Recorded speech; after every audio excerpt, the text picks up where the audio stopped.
तो प्रभात प्यारे बच्चों, कैसे हैं आप सभी। तो आइए बच्चे शुरू करते हैं हमारी ये कक्षा। और आज मैं फिर से आपके लिए लेकर आई हूँ नया पाठ 4, जिसका नाम है पुष्कर मेला। तो आइए बच्चों पढ़ते हैं एक नया पाठ पुष्कर मेले के बारे में, जिसको जानकर आपको बहुत अच्छा लगेगा, एक नई जानकारी मिलेगी। चलिए, तो सबसे पहले हम पढ़ेंगे पाठ का सार। देखिए क्या है।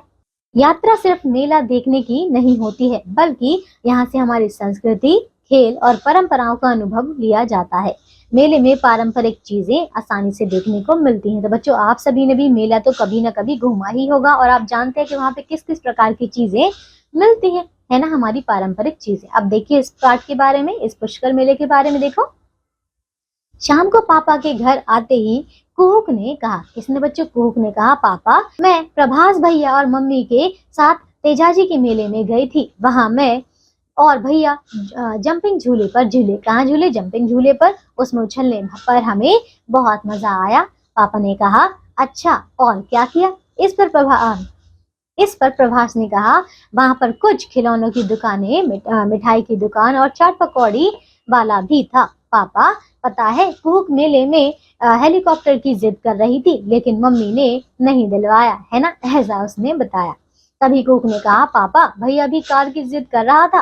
पापा ने कहा, ठीक है, लेकिन क्या तुम्हें पता है कि अभी पुष्कर में एक बहुत बड़ा मेला लगने वाला है?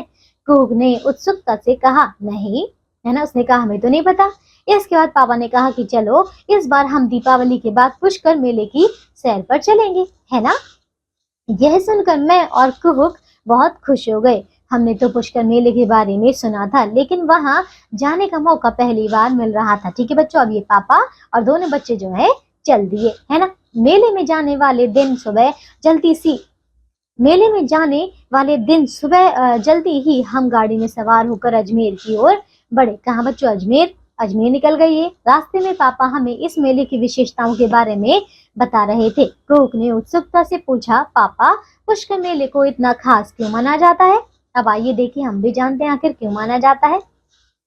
पापा मुस्कुराए और बोले, यह मेला धार्मिक और सांस्कृतिक रूप से बहुत महत्वपूर्ण है। यह हर साल कार्तिक पूर्णिमा को लगता है और यहाँ दूर दूर से श्रद्धालु एवं पर्यटक आते हैं। मम्मी ने कहा, अगर हम किसी पवित्र स्थान पर जाते हैं और वहाँ सकारात्मक सोच के साथ होते हैं तो हमें मानसिक शांति मिलती है। तो देखा आपने, अगर हम सकारात्मक रूप से जाएंगे तो हमें मन की शांति भी मिलेगी। रास्ते में ऊंचे ऊंचे रेतीले टीले, है ना, जो रंग बिरंगे कपड़े पहने लोग और ऊंटों के काफिले देखकर सफर और भी रोमांचक लगने लगा। सबसे पहले हम पुष्कर सरोवर पहुंचे। कहाँ बच्चों? पहले अजमेर गए। अजमेर से पहले वो पुष्कर सरोवर पहुंचे। वहां कबूतर उड़ रहे थे और पानी में उनकी परछाइयां बहुत सुंदर लग रही थी। श्रद्धालु स्नान कर रहे थे और मंत्रों की गूंज से वातावरण बहुत अच्छा लग रहा था।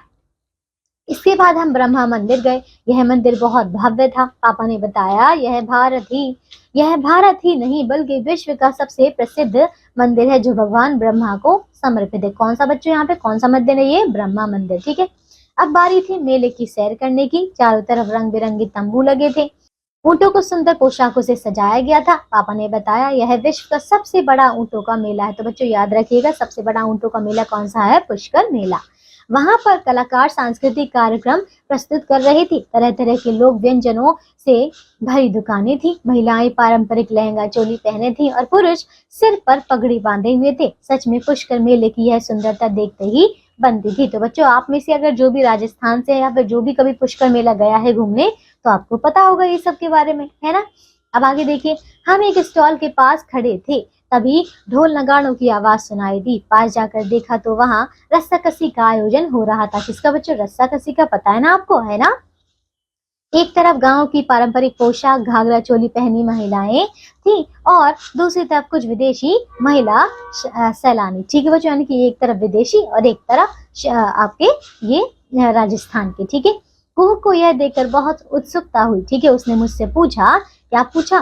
प्रभास भैया, तुम क्या सोचते हो, कौन जीतेगा, है ना। तो मैंने मुस्कुराते हुए कहा कि गांव की महिलाएं बचपन से ही यह खेल खेल रही हैं, इसलिए वे बहुत मजबूत हैं, लेकिन विदेशी महिलाएं भी पूरी कोशिश करेंगी, है ना, ऐसा उसने कहा। किसने बच्चों? प्रभास ने कहा। कुहुक ने फिर सवाल किया, यह खेल हम भी स्कूल में खेलते हैं, लेकिन क्या रस्साकसी सिर्फ ताकत का खेल है या इसमें तकनीक भी काम आती है? तो आप भी बताइए मुझे, क्या आपने खेला है कभी? आपको पता होगा, है ना। देखो, तो इस पर पापा ने कहा, रस्साकसी में ताकत तो मायने रखती ही है, लेकिन तकनीक का सही इस्तेमाल किया जाए तो कमजोर टीम भी जीत सकती है। खास तौर पर पैरों और शरीर की स्थिति का सही इस्तेमाल बहुत जरूरी होता है। यह खेल सिर्फ शारीरिक ताकत ही नहीं बल्कि टीम वर्क और सही तकनीक का भी है। तो देखा बच्चों आपने, सिर्फ और सिर्फ इसमें शक्ति ही नहीं चाहिए, लेकिन बच्चों इसमें हमें टीम वर्क भी चाहिए और क्या सही तकनीक भी चाहिए। ठीक है। खेल शुरू होते ही दोनों टीमें पूरी ताकत से रास्ता खींचने लगी। आखिरकार गांव की महिलाओं ने जीत हासिल की। हारने वाली विदेशी महिलाएं भी खुशी से ताली बजा रही थी। ठीक है। पापा ने बताया, यहाँ हम ऊँटों की दौड़ देखेंगे, यह बहुत मजेदार होती है। वहाँ ऊँटों की सुंदर सजावट और उनकी दौड़ देखने को मिली। ठीक है। फिर ऊँट तेजी से दौड़ रहे थे। कुहू ने देखकर चिल्लाई, वह देखो ऊँट कितने तेज दौड़ रहे हैं। ठीक है बच्चों, इस प्रकार से कहकर वो बहुत ज्यादा उत्सुक थी, है ना। तो बच्चों ऊँटों की यहाँ पे दौड़ भी हो रही थी। वहां पास खड़े लोग भी अपने ऊँट को जिताने के लिए तेज की आवाज लगा रहे थे, है ना। हमने मटका फोड़ का एक मजेदार खेल भी देखा जिसमें लोग मटके फोड़ रहे थे। मेले में इतना घूमने के बाद हम सब बहुत थक चुके थे।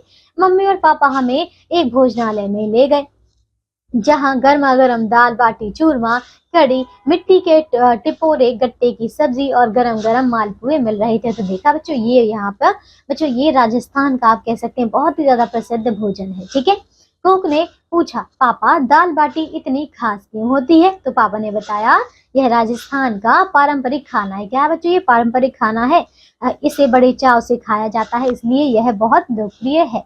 जब गाड़ी वापस घर की ओर बढ़ी तो कुक ने कहा, हम अगली बार भी इस मेले में आएंगे। मैं खिड़की से बाहर झांकते हुए सोच रहा था कि यह यात्रा सिर्फ एक मेला देखने की नहीं थी, बल्कि यह हमारी संस्कृति, खेल और परंपराओं को महसूस करने का एक अनोखा अनुभव था। तो देखा बच्चों आपने, ये था हमारा पाठ जिसमें हमने जाना बहुत ही अच्छी तरीके से पुष्कर मेले के बारे में कि वहाँ पे क्या क्या चीजें होती है। तो बच्चों अगर आपको कभी मौका मिले तो आप भी जाइएगा। ठीक है। तो बच्चों आज के लिए सिर्फ इतना ही। मुझे आशा है कि आपको पुष्कर मेले के बारे में जानकर बहुत अच्छा लगा होगा। तो अब हम मिलेंगे अगली कक्षा में, पढ़ेंगे एक नया पाठ। तब तक के लिए अपना ध्यान रखिए, स्वस्थ रहिए बच्चों। Bye bye.